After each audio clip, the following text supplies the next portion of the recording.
Welcome to the International Massage Judge course, hosted by the International Massage Association. Welcome to all of you who are here to improve your own skills. This class is for those who are planning to judge others and for those who are already judging but want to learn more. Very often, massage championships use uneducated judges. I think that is a problem for our profession. What do you think?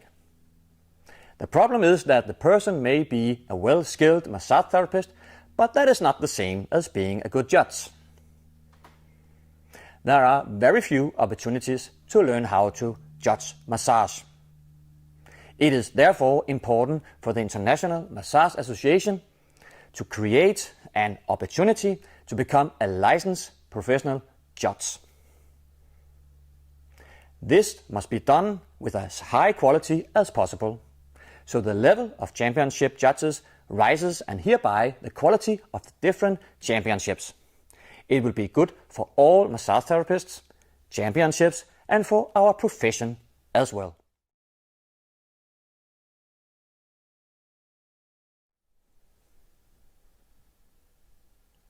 But first, who am I? My name is Jeppe Tingbjerg. I am the founder and CEO of the International Massage Association, also called IMA. The International Massage Association organized and arranged the World Championship in Massage and other tournaments, as well as the International Massage Teacher class and other master classes really. The International Massage Association aims to develop and promote the various massage techniques which are practiced by experienced massage therapists worldwide. The World Championship in Massage is a competition, but at the same time it is a great opportunity for massage therapists to find professional inspiration and networking. By participating in the World Championship, the massage therapist will get the opportunity to strengthen and improve their skills. This, I believe, cannot be done without great and well-educated judges.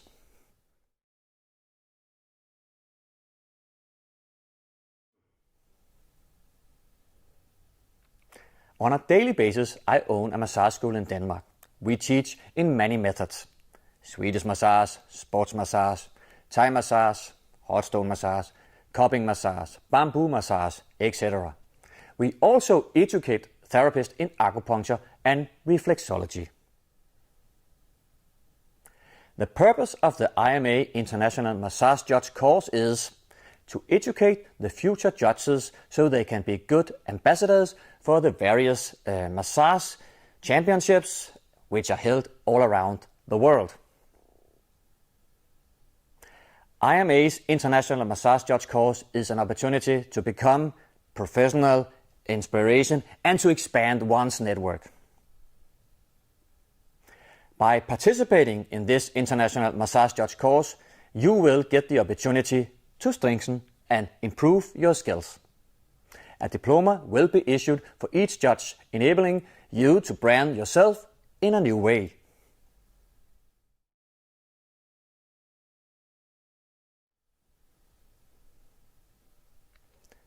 What does it take to become a licensed IMA judge or supervisor? And what is the difference? It requires well-documented experience and knowledge as therapist or teacher within one or more categories. A positive attitude and view on championships and life in general. Furthermore, it is a great advantage if you already have participated in an IMA-approved championship.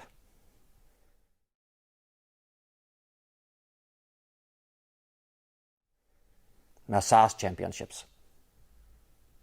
Before we go further, please use a few minutes to find a minimum of 5 reasons for attending Massage Championships and write them down.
Did you do it? I hope so, because there are many good reasons for participating. For some, it is because of work-related reasons. For others, it is because of their passion for massage and the world around it. Some just seek new experiences. We as judges must evaluate in all categories so the massage therapist can have a chance to become successful in their business and craft.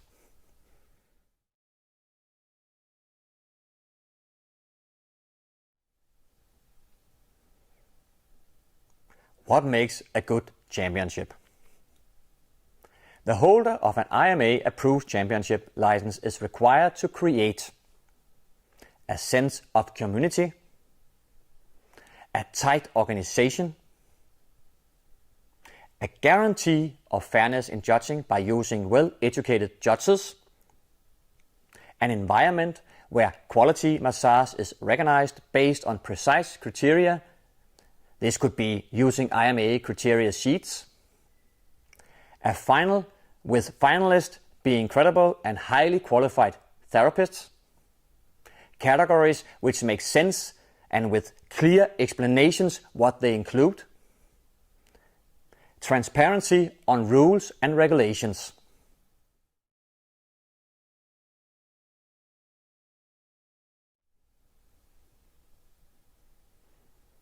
Judging criteria. The purpose of judging a massage and therapist is to create an environment in which quality is encouraged, recognized and rewarded, thereby contributing to the improvement of therapy quality and the massage profession. Who is a good judge? Think back in the past. Have you ever been judged? Who was a good judge and why do you think they were good? What skills did they have? Was it their personality you liked? Was it their methods? Use a few minutes to think about it.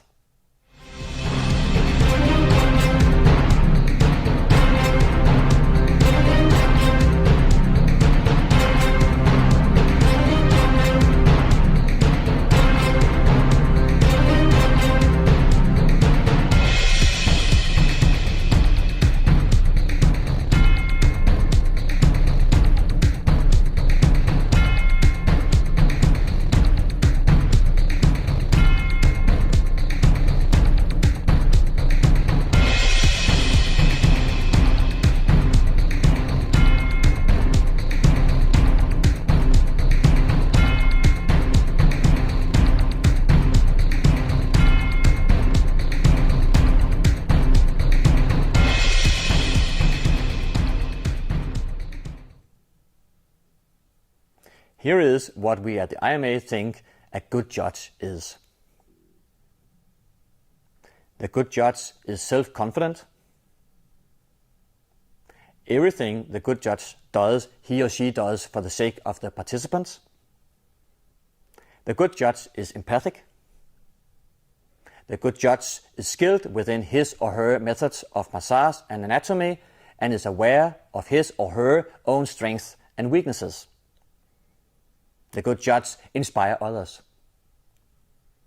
It is important for the good judge to try new things in order to develop oneself. The good judge asks critical questions to the management, but does so in a constructive way. The good judge is focusing on the experience the participants is having at the competition and not on their own. The good judge reflects on one's own practice.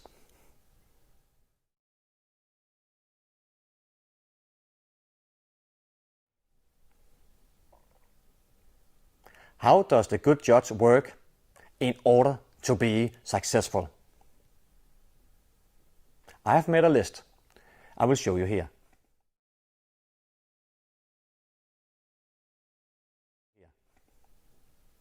Structure. There must be a structure in the judging that is clear to both judges and participants. Start the rounds by welcoming everyone and instruct the participants on what to expect. Pre-frame the participants.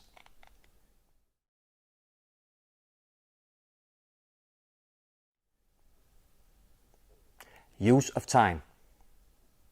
Judging should begin and end on time. It has a positive effect when the judge is ready when the round begins. Minimize wasting time, which often occurs especially at the beginning and the end of the round.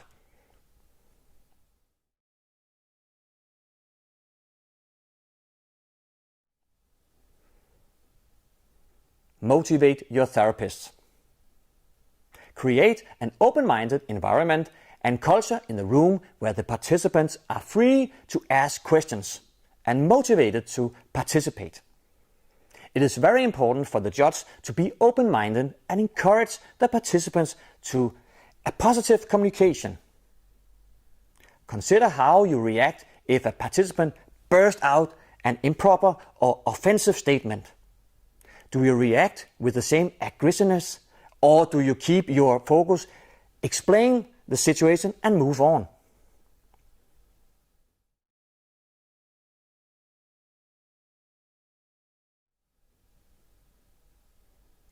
Take individual consideration. Drop the idea of the fictional average participant. Different people work in different ways and in different paces. Therefore, they must be met with different expectations in order to be judged correctly.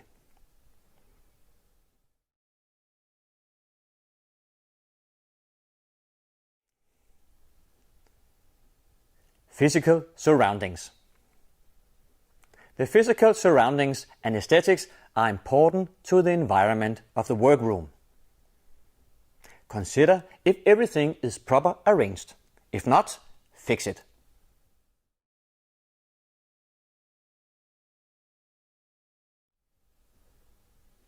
Feedback. If providing feedback, make sure this is done after the round and keep it simple, short and positive.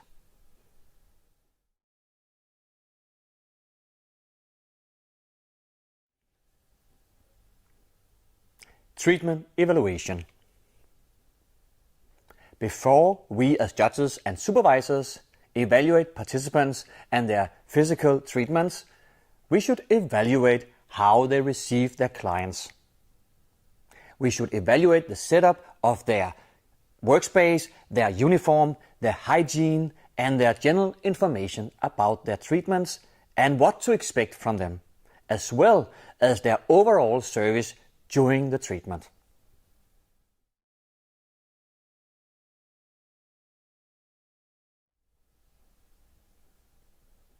We also need to evaluate if the participant is following the general rules of massage. Does the participant gradually build up the massage? Do they palpate properly?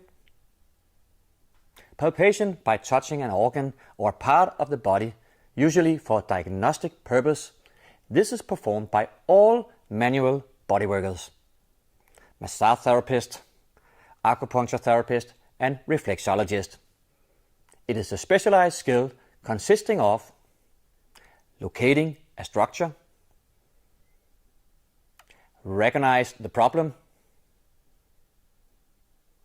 evaluate the condition and quality of the body so the therapist is able to determine which method to use. The first two aspects of palpation, to locate and be observant to the structures of the body, requires an in-depth knowledge of functional anatomy and experience by a well thought out exercise. Palpation includes all senses and requires sensitive hands, fingers, visual and audio attention, controlled breathing, and a calm mind. The therapist must constantly pay attention to be able to examine the body in this way.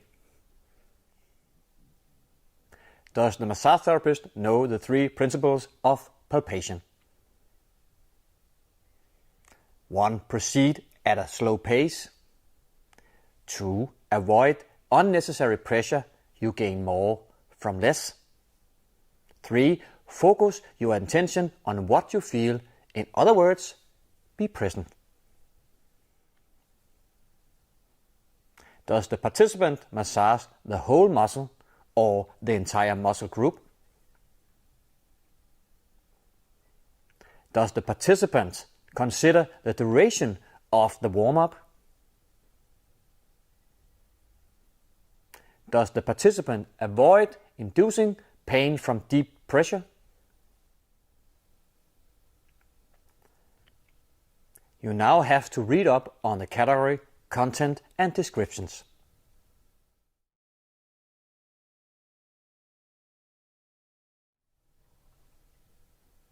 IMA judges will evaluate participants by using the IMA point system, submitting points in the following areas.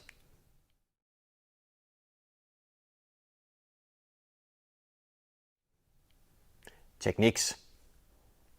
Here it is important to know the purpose for the massage. Is it injury treatment or is it wellness? The judge must have this in mind when they evaluate the used techniques, the variation of these, and the combination, and whether the combination is relevant. Techniques represents how the participant applies the techniques in the context of the category they are participating. The diversity of the techniques applied in the category and the effect of these.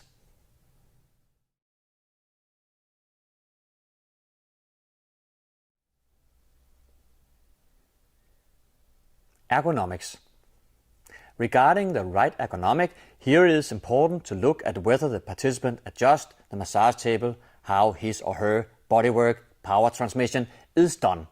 The therapist posture correlated with the dynamics of the applied techniques, and of course the client's positioning.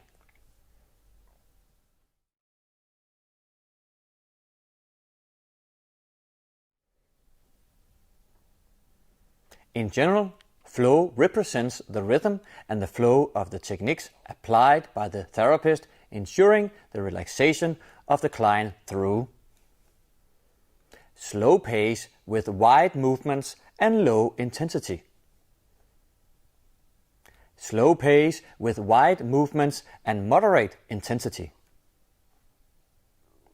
Low intensity and alert rhythm. In a harmonizing way, shifting between slow and alert rhythm. Maintaining the rhythm while using tools. Keeping the pace whilst moving from one technique to another from the same category. Maintain a steady rhythm during the applications of the stretching techniques related to the degree of mobility of the client's joints.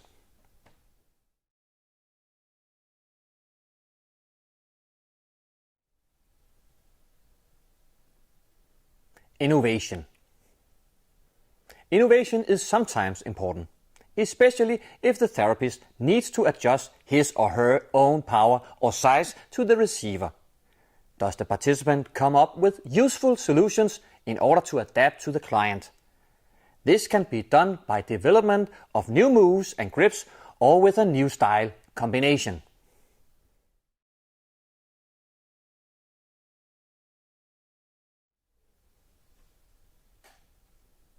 Client contact. Before you massage the body of a client, be patient to learn their story. For once you learn their story, you will also come to know their body. How do we judge client contact? How do the therapists adapt to each client? This is perhaps the most difficult thing to judge.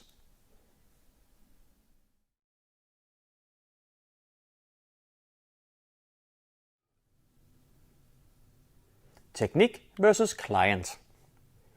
It's also about choosing the right massage method for the right purpose and learning the client's expectations and needs. If the client is a stressed businesswoman expecting a relaxed massage and you give her a sports massage, then you have not met her expectations.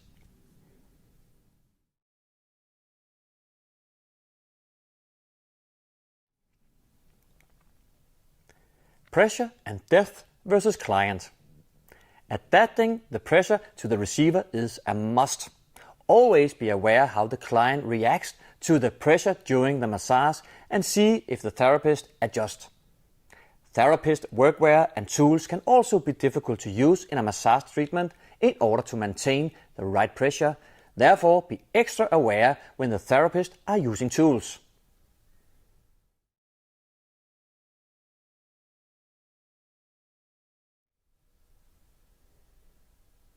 Draping is important and shows professionalism, and is not difficult to do, but is important to remember. Covering clients is about making the client feel comfortable, warm, and relaxed. An experienced massage therapist will always cover the client in a skilled and a professional way to make the client feel comfortable and safe. Perhaps even doing so without the client noticing it.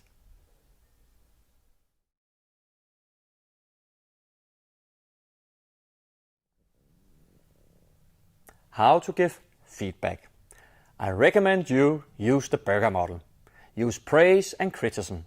Start with something good, then something to improve, and then good again. When doing so, remember to be kind, to be specific, helpful, and constructive. Now I will ask of you to have a look at this 10 minutes long beautiful film from the World Championship in Massage. Try to evaluate what you are seeing. What is good? What could have been better?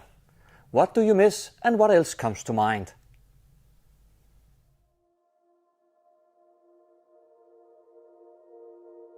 It is the third time we are having this World Championship in Massage. We have seen so much quality and people are happy, there are good vibes and a good atmosphere.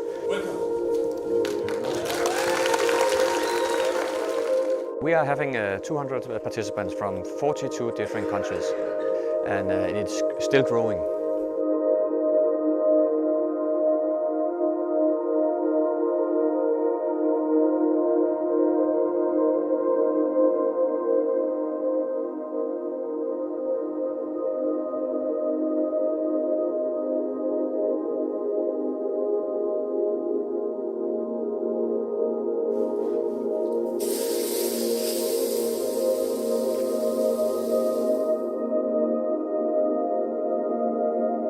Massage has different purposes. For some it is about wellness, for some it is for treatments, for some it is for the experience. So there are many purposes and you can see many different methods and styles here.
So did you evaluate?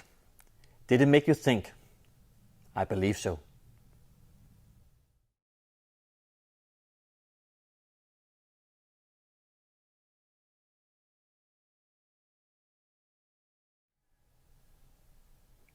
Just task and expectations. To be well known with the general IMA guidelines and rules. To have an excellent understanding of each category, what it includes regarding techniques, etc. Excellent knowledge of the IMA criteria sheets and how to score. Judges are to evaluate every participant fair and objective in regards to the IMA criteria. When judging, judges are to keep photographing and filming to a minimum. It is important for the participant to feel the judge's presence. Judges are to distance themselves professionally from the participant during the competition, to avoid biases and keeping the championship professional. It is important that the judges avoid being too social with participants while the championship is ongoing. Judges are to hand over the scores to the supervisor after each round. This to prevent score influence from other judges. It is not possible to alter the scores when submitted to the supervisor. If failing to comply with this, the scores of that judge are considered unsuitable for submitting. Judges are not to judge their own former students. Comply with any instructions given by the supervisor.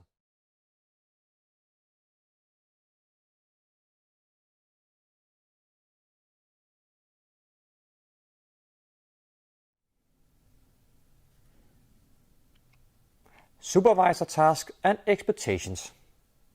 To be well known with the general guidelines and rules. To have an excellent understanding of each category, what it includes regarding techniques, etc. Excellent knowledge of the IMA criteria sheets and how to score. Carefully monitor the activity of the judges on their performances, making sure they are being fair and impartial and in comply with the rules. Collect the judges' scores and have these submitted, making sure all judges hand over their scores after each round. Obtain all necessary information on the facilities and layout at the venue of where the championship is taking place. Clearly instruct the judges on what, where and when. Start and end each round. It is the responsibility of the supervisor to make sure the timeline of the program is held. Give overall feedback to the organizer on rounds, judge performance or exclusion of a judge. This of course has to be well documented and argumented.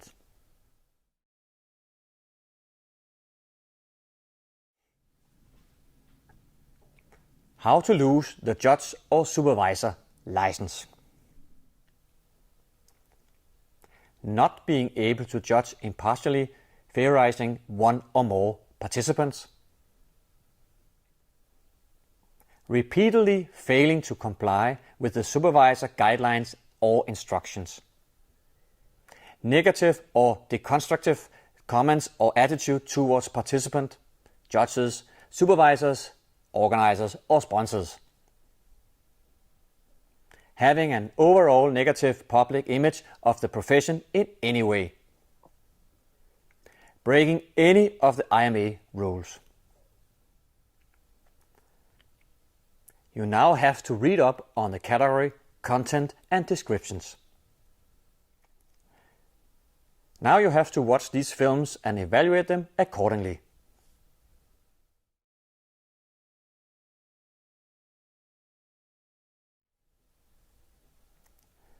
Now you have to pass the online test. Good luck.